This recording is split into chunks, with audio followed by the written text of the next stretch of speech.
वो सघन वृक्ष था, बड़ा रमणीक स्थान। और उसी सघन वृक्ष के मध्य में श्री कुबेर जी के द्वारा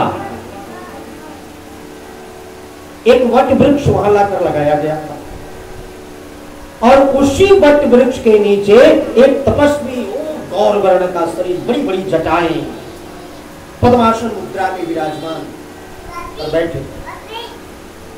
और जो ही गोस्वामी तुलसीदास जी का आगमन हुआ, उठकर खड़े हो,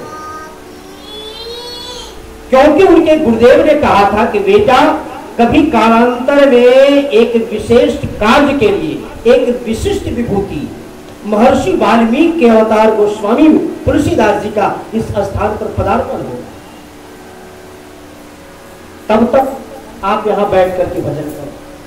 और जो ही गोस्वामी तुलसीदास जी का पदार्पण हो, ये स्थान, क्योंकि यही स्थान उनके लिए सुयोग्य होगा, इसी स्थान पर भगवान का ग्रंथ के रूप में गोस्वामी तुलसीदास जी के लेखनी से ग्रंथावतार होने वाला। ये पहले से सब चुनाव हो चुका, इसलिए इस पवित्र स्थान को आप गोस्वामी जी को सौंप करके आप मेरे पास आए।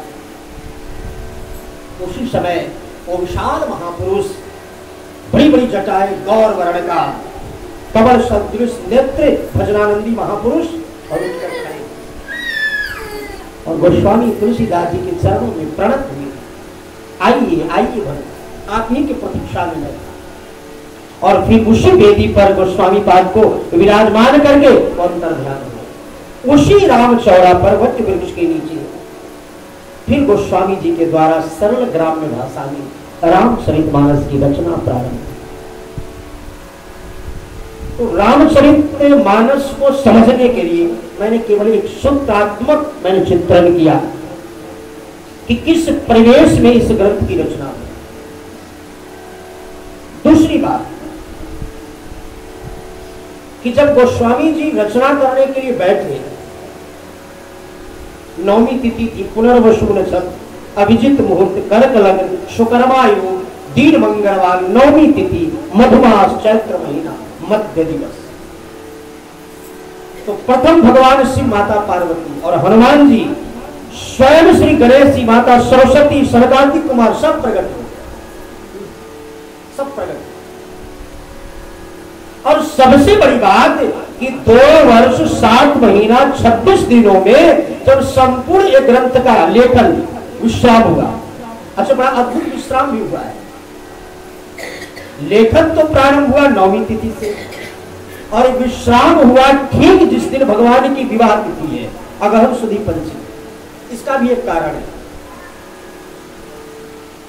श्रीमद् वाल्मीकि रामायणम में महर्षि वाल्मीकि के द्वारा मिथिला प्रसंग को बड़ा संक्षिप्त किया गया था, वो बड़ा रसमय प्रसंग है। तो महर्षि वाल्मीकि ने उन अभद्र चित्रों का चित्रण विस्तार से किया, लंका कांड। हनुमान जी को बड़ा इष्ट। हनुमान जी ने कहा,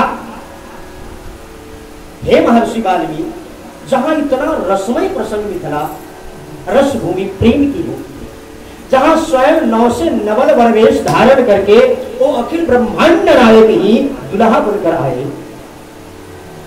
जिस प्रेम में ठाकुर जी स्वयं बत गए, जहां जाई मन तरह लुभाई, ऐसा वह प्रेम भूमि, और उससे रसमयी प्रसंग को आपने संक्षिप्त कर दिया।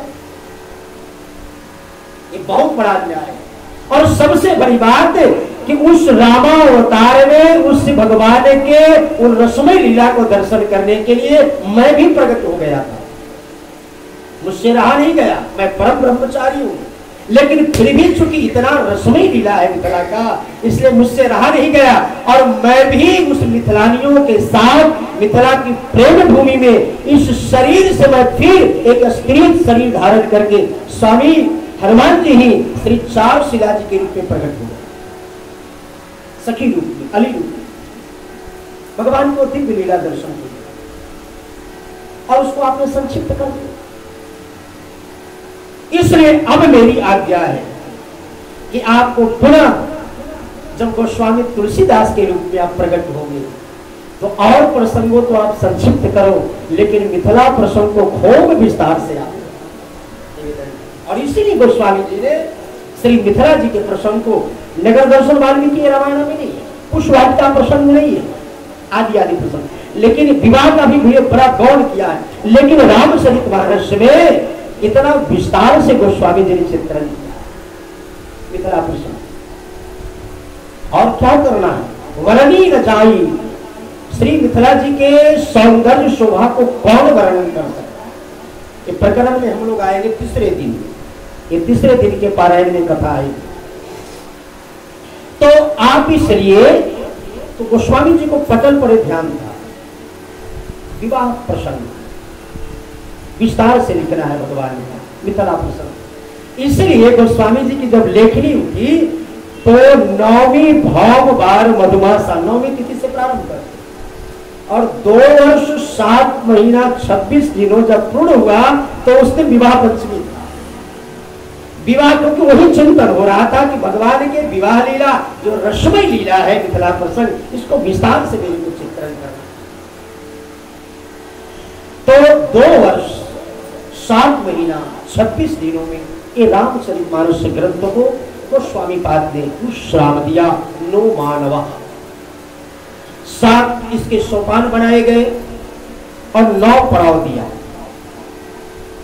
9 पड़ाव का अभिप्राय यह है, मानो गोस्वामी जी यह कहना चाहते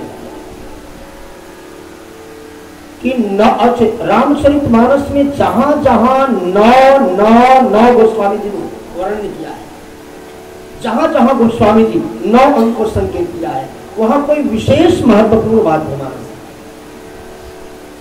वहां गोस्वामी जी ठहरे हैं, उस पर खूब मंथन किए, तो 9 पड़ाव दिया। और भगवान का प्राकट्य भी हुआ 9वीं तिथि। रामचरितमानस को भी प्राकट्य गोस्वामी जी ने 9वीं तिथि को ही, इसलिए रामचरितमानस से साक्षात ग्रंथ नहीं है केवल। इसी को अब्दुल रहीम खान खाना ने श्री सूरदास जी से प्रश्न किया है, यमुना जी के पति। ये दोनों समकालीन हैं, श्री सूरदास जी उद्धव जी के अवतार है और श्री गोस्वामी तुलसीदास जी महर्षि वाल्मीकि जी के अवतार है। तो दोनों समकालीन महापुरुष हैं। रहीम जी ने कहा, सूरदास जी सुनो आपके द्वारा सूर सागर जिसमें नंदनंदन श्याम सुंदर यशोदानंदन श्री वृंदावन बिहारी श्री कृष्ण चंद्र भगवान की असीम लीलाओं का आपने वर्णन किया। मैं जानना चाहता हूं कि दोनों महापुरुषों के द्वारा ग्रंथ का प्रतिपादन हुआ है, गोस्वामी तुलसीदास जी के द्वारा भी लेखन हुआ, सुना उसका नाम रामचरितमानस है। हाँ, मैं जानना चाहता हूं कि दोनों ग्रंथों में श्रेष्ठ कौन है? आपके द्वारा सूर सागर है अथवा गोस्वामी पाद के द्वारा विरचित ग्रंथ रामचरितमानस? जो ही श्री सूरदास जी ने सुना, सूरदास जी की आंखें भरा और कहा कि हे रहीम, ग्रंथ की अगर बात करते हैं तो ग्रंथ तो मेरा ही श्रेष्ठ है। रहीम जी को हुआ कि ग्रंथ, इसका मतलब कि अपने ग्रंथ की महिमा को बनाए रखने के लिए अभी भी इनके अंतःकरण में गंध है मत्सर का। इसका मतलब ये सिद्ध करना चाह रहे हैं कि मेरा ग्रंथ श्रेष्ठ है गोस्वामी पाद के ग्रंथ। तो का रही सूरदास जी की आंखें भर आई और कहा, हे रहीम, ग्रंथ की बात आपने कहा है तो ग्रंथ तो मेरा ही श्रेष्ठ है, लेकिन गोस्वामी तुलसीदास के लेखनी से जो प्रकट हुआ है वो ग्रंथ है। स्वयं राम प्रादुर्भूते महीतन, और कहकर श्री सूरदास जी हे रहीम, श्री गोस्वामी तुलसीदास जी के लेखनी से स्वयं राम, स्वयं रघुनाथ जी ही वही तले प्रादुर्भूत तो स्वयं रघुनाथ जी ही एक ग्रंथ के रूप में प्रकट हुए, एक ग्रंथ। इसलिए रामचरितमानस ग्रंथ को रखना कैसे रखें? अगर जिस दिन हमारी वह दिव्य दृष्टि आ गई, मैं कहता हूं कि इसी रामचरितमानस से आपको प्रगट श्री सीताराम जी का दर्शन होगा। इन साक्षात राम विग्रहवान स्वयं श्री रघुनाथ जी ही, इसलिए गोस्वामी जी कहते हैं ये सप्त सोपान, ये सप्त सोपान नहीं है। सूरदास जी ने कहा वालकांड प्रभु चरण अयोध्या कति मन मोहि। वालकांड की जब लेखन हो रहा था उस समय गोस्वामी जी के अंतःकरण चतुष्टय मन चित्त बुद्धि में केवल भगवान के युगल चरणार बिंदु। ये बालकांड भगवान के चरण है, बालकांड का परायण। तो उस समय मन भगवान के युगल चरणों में डूबा।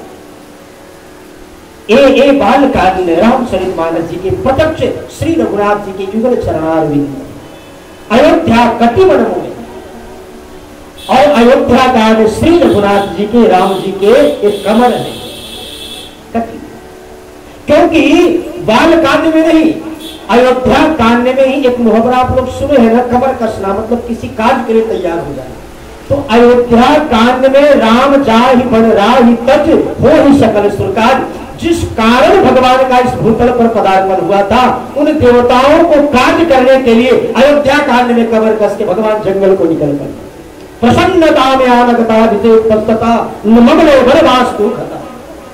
कैसी भी विषम परिस्थिति समय है, उसमें एक स्थिति में श्री रघुनाथ जी और अयोध्या के राजसुख को प्रत्याग करके निकल पड़े। अयोध्या कांड में भगवान रघुनाथ जी के कमल, बालकांड प्रभु चरण अयोध्या कति मन मोहे उदर बने आरण्य। अरण्य कांड भगवान के पेट। किसी ने गोस्वामी जी से कहा सर आपने अरण्य कांड को पेट क्यों कहा, बालकांड को पेट करते? तो श्री गोस्वामी जी ने कहा भैया भगवान के दो अवतार में, कृष्ण अवतार और राम अवतार, बहुत जगह भगवान ने कई तरह के भक्तों के हाथ से व्यंजन पाए, लेकिन संतुष्टि जो जगह हुआ, तृप्त भगवान दो अवतारों में दो जगह। कृष्ण अवतार में मैया विदुरानी की, श्री विदुर जी के कुटिया पर उस छिलके में जो वह साग में जो स्वाद मिला नंदनंदन को, और रामावतार में मैया सबरी के कुटिया। गुरु घर गृह प्रिय सदन सासुरे जब चाह भई पहुनाई। एक बार नहीं, राम जी अनेकों बार जनकपुर गए, ससुराल भी गए। माता कौशल्या स्वयं अपने हाथों से माखन की लोना सोने के कटोरी में पवा दी। अनेकों व्यंजन लाल जी स्वादिष्ट है, राम जी कहते नाम कुछ कसर। मिथिला जाते मिथिलानियां कहती बोले कुछ कसर है। क्या कसर है? तो कहते गुरु घर गृह प्रिय सदन सासुरे जब चाह भई पहुनाई तब तक कहीं शबरी के फलन की वो रुचि न मांगी। सबरी थारो मीठो लागे बौ। उस माता सबरी के उस वैर में जो सुख मिला भगवान, तो ये दो अवतारों में भगवान तृप्त हुए।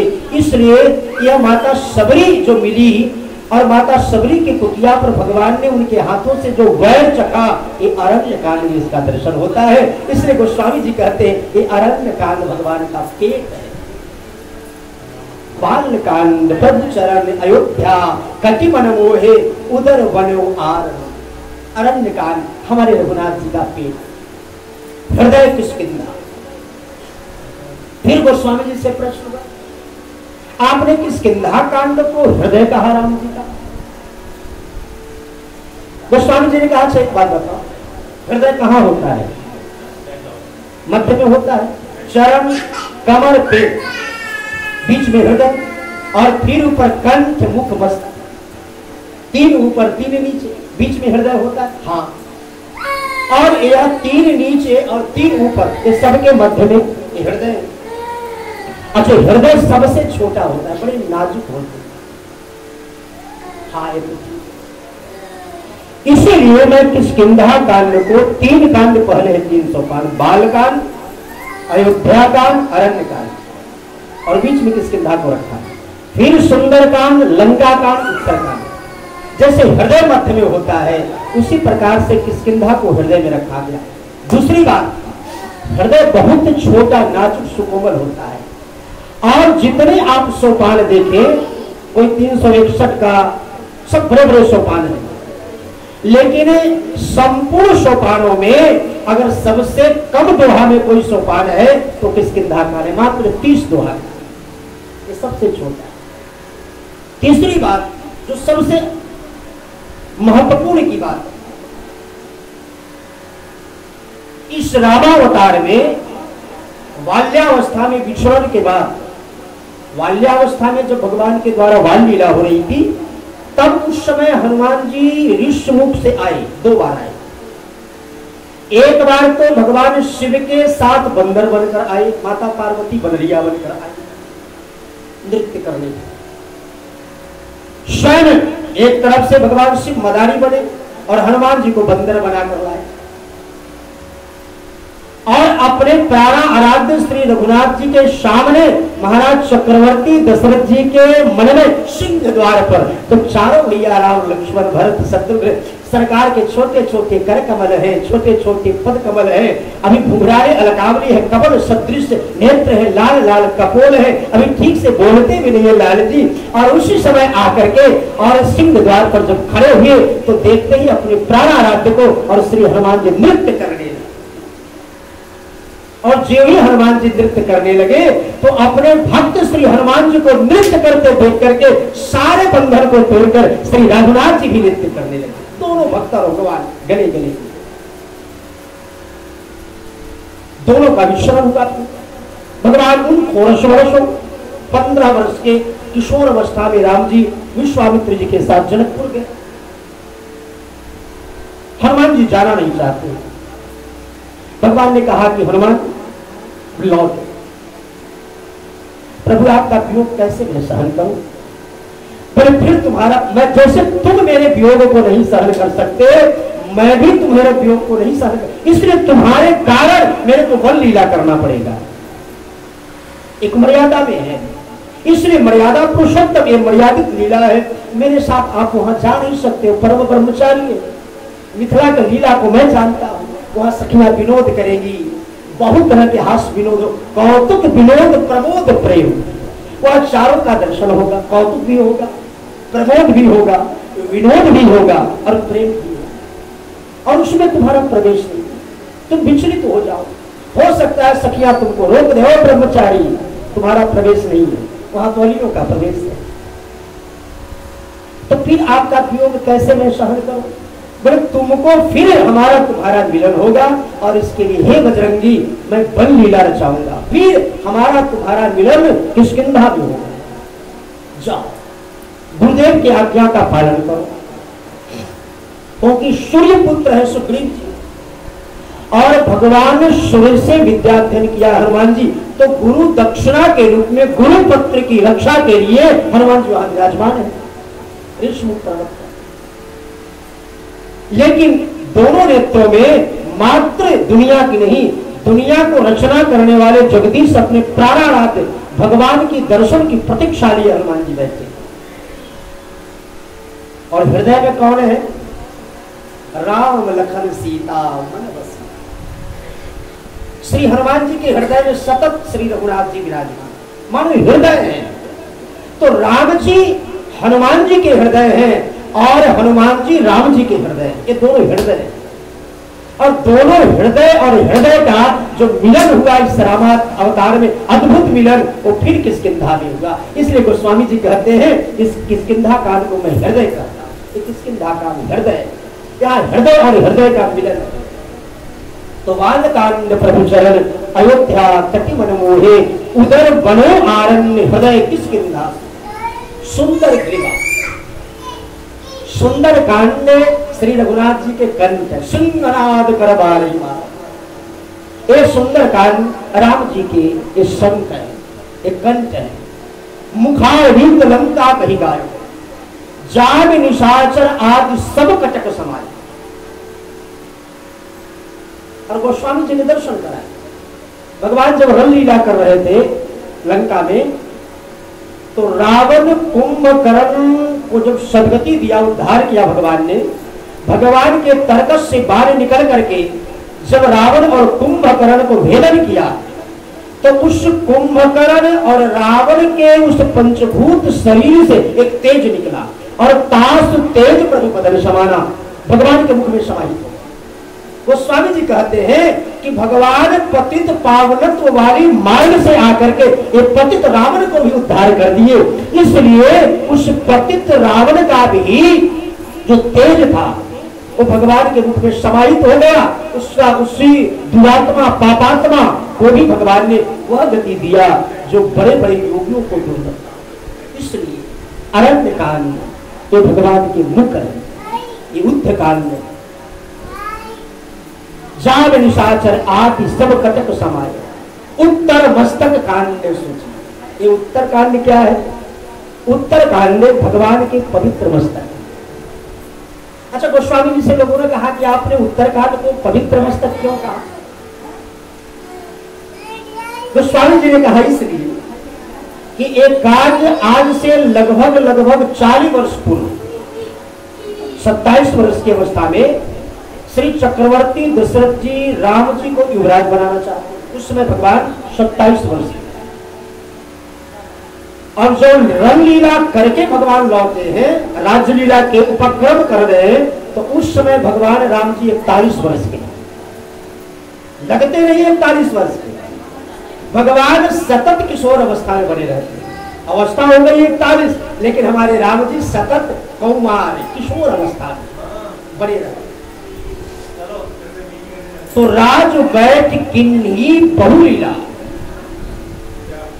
इस रघुनाथ जी के पवित्र मस्तक को गुरुदेव वशिष्ठ और अयोध्या के विप्रजनों ने, आचार्यों ने जो राजमुकुट से मंडित किया है, तो उत्तरकांड में इसका वर्णन है।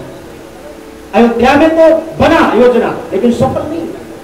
तो कहते हैं उत्तर मस्तक कांड में सूची, एक उत्तरकांड हमारे राम जी के पवित्र मस्तक, पवित्र मस्तक। आदि अंत लो जानिए श्रीमन मानस राम तन, यही विधि तुलसीदास।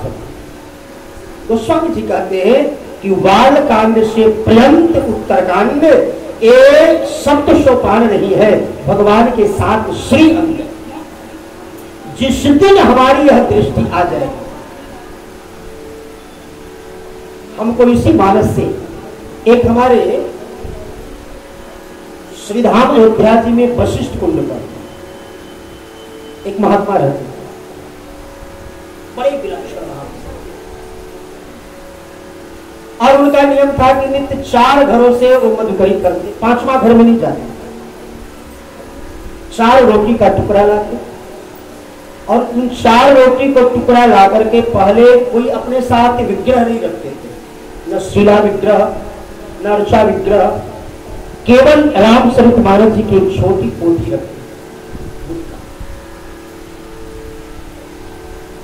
नित्य तुलसी दल अर्पण करके और मानस जी को भोग लगा, और फिर उसका उच्छिष्ट प्रसाद।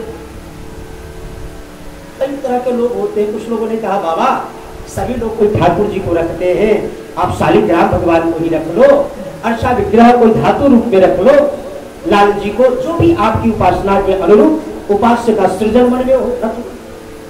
भैया सबके अलग अलग भावना के अनुरूप, तो मेरी तो इसी में उपासना है, मेरे उपास्य तो यही है। अच्छा चलो ठीक। एक दिन लोगों ने देखा उनकी उपासना कि उसी रामचरितमानस को जब बाबा भोग लगा रहे थे, तो उनकी करुणा कृपा से उसी रामचरितमानस की पोथी से प्रत्यक्ष श्री सीताराम जी प्रकट हो गए, और प्रकट होकर के बाबा के हाथ से भोग लगाया। बाबा ने कहा कि अगर मेरी सही निष्ठा है, अगर आप पोथी नहीं है, अगर आप ग्रंथा अवतार है, तो स्वामी तुलसीदास जी के लेखनी से अगर आपका ग्रंथ रूप में अवतार हुआ है, तो हे प्रभु आप एक बार कृपा करें कि आप अपने श्री विग्रह का मेरे को दर्शन करें। और साक्षात उसी पोथी से ये वशिष्ठ कुंड की बात है अयोध्या में, और प्रकट हुए उस पोथी से साक्षात। इसके लिए हम ग्रंथ में हमारी भावना कैसी?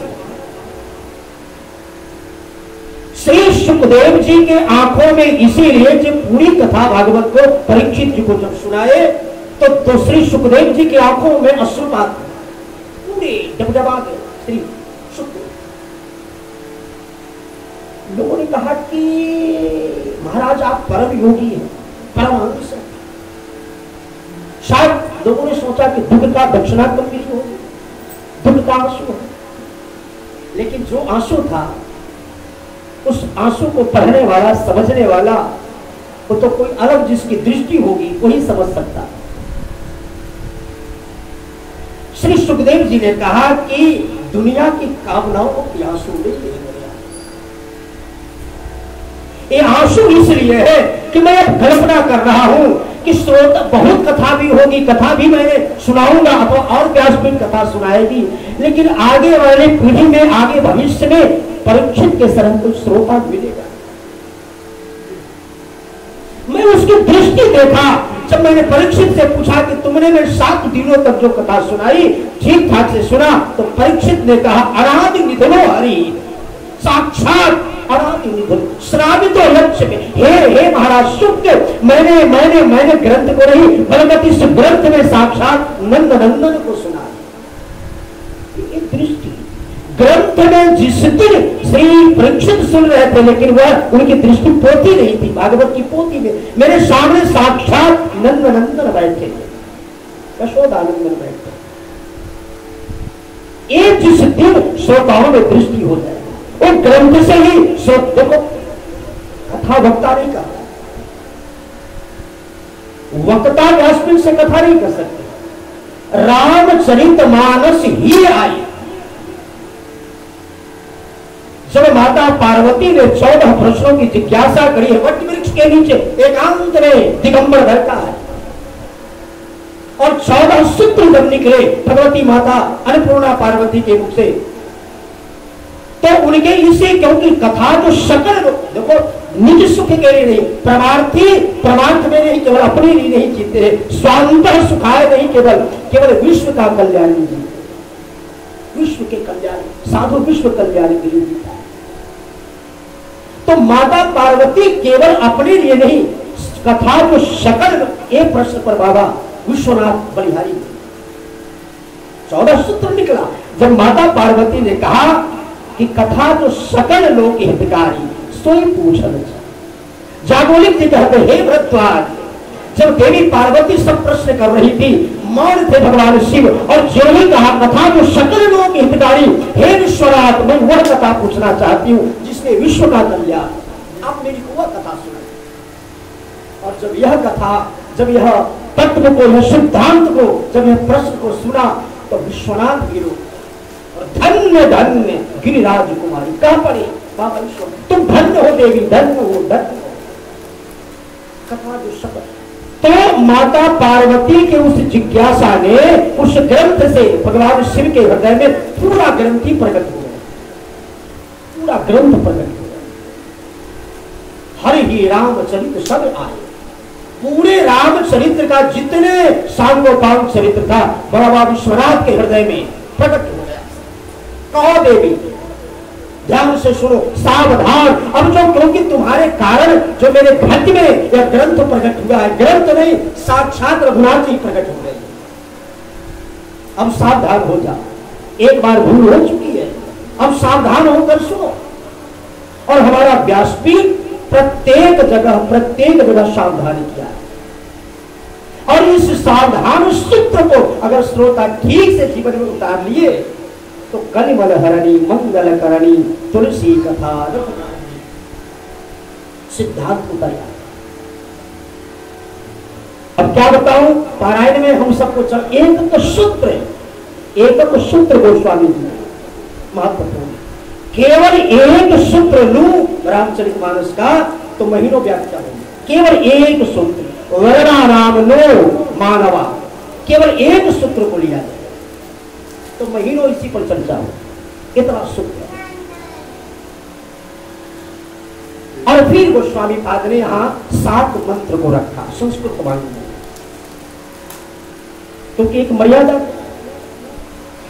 गोस्वामी जी से लोगों ने कहा कि आपने फिर भी 7 मंत्रों में संस्कृत के माध्यम से आपने मंगलाचरण किया। देखो, मंगलाचरण का 3 पड़ाव है। मंगलाचरण में 3 भाग होता है। एक तो जिनके प्रति हम, जिनका मंगल आचरण के लिए जिनसे हम प्रार्थना कर रहे हैं, स्मरण कर रहे हैं, उनको प्रणाम किया जाए, नमस्कार किया। फिर नमस्कार के बाद उनसे आशीर्वाद की भी कामना होती है।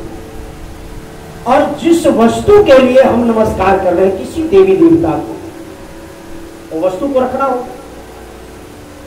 तो गोस्वामी पाद ने तीनों को रखा, लेकिन अद्भुत रखा है संसार के। इसलिए गोस्वामी तुलसीदास जी की दृष्टि और के लोग, इसीलिए श्री नाभा स्वामी जी ने भक्तमान ग्रंथ के सुमेरु के रूप में रखा है।